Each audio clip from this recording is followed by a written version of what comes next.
G'day. Welcome to another discussion on street sociology. We really do meet at the strangest times, don't we? Alright.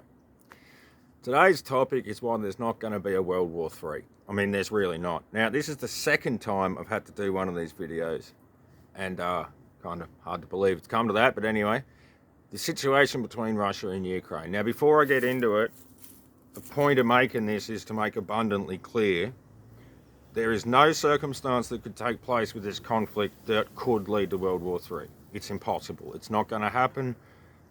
Whatever unpleasantness lays before us is going to take place in Russia, well, mostly Belarus, and the Ukraine. It's not going to spread. There's going to be no NATO involvement. Okay? So, no World War III. No. Let's just make that abundantly clear. Now let's get into it. All right, so what is actually happening? And I should preface this by saying, first of all, I'm not an expert, and second of all, if I was, you still shouldn't trust what I say because I'm a random person on the internet. Trust no one. Don't trust me. I'll tell you what I think and I'll interpret it, but it doesn't mean that I'm right. Okay? So, yeah. All right, Russia obviously has launched a full-scale invasion of Ukraine. This was not an expected development. It was expected that he would continue to prosecute the eastern areas around the Donbass and Luhansk, where Russia has been making war on Ukrainian territories for 8 years now. That was expected. Yeah. The full-scale invasion of the whole country caught a lot of people by surprise. Not least of all because Russia lacks the capacity to actually successfully complete that action, which is why I think they might have taken one major city from the Ukrainians in 5 days, but it's gone back and forth. That is to say the Russian campaign is going very, very poorly for Russia, which makes the obvious question, why did they do it? Basically, from what I can glean from intelligence sources, open source of course, Mr. Putin isn't well. And many of us have noticed a change in his demeanour of late, but the best thinking at the moment is that Mr. Putin is deeply unwell. Probably not going to live a huge amount longer and possibly not entirely stable mentally anymore due to whatever condition he may have. That's the intelligence consensus. Doesn't mean it's right, it's the best knowledge that we have.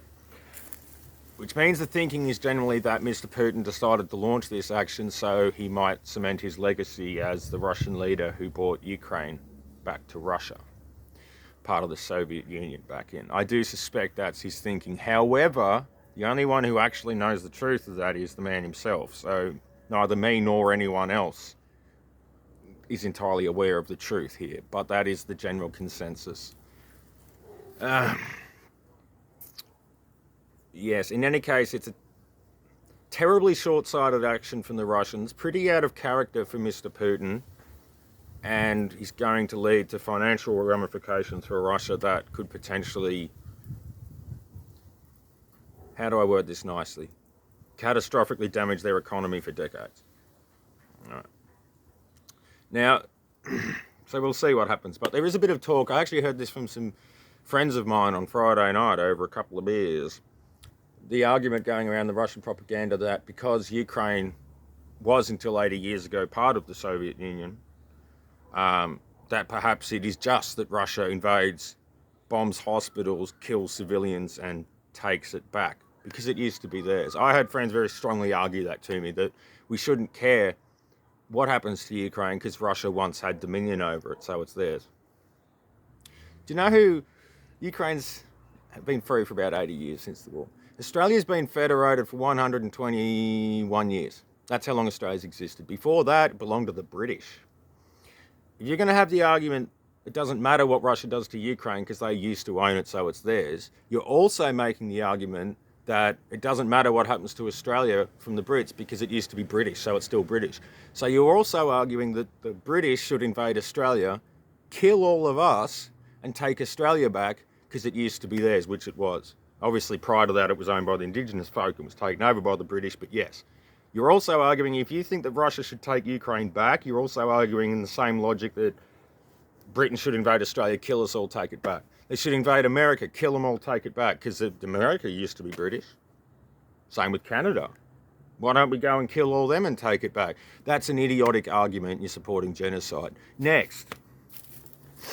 All right. I need to make abundantly clear again, because the primary concern here amongst most folk is that the war might spread, or that because Mr. Putin has put his nuclear forces on quote-unquote high alert, that they may be deployed in a capacity that would invoke a response from NATO, North Atlantic Treaty Organization, Alliance of Europe, America, stuff like that. It's not going to happen. I need to make this abundantly clear. Just like when I had to do that Iran video a couple of years ago, there is no way this war spreads. Putin may not be of sound mind, but he's not suicidal.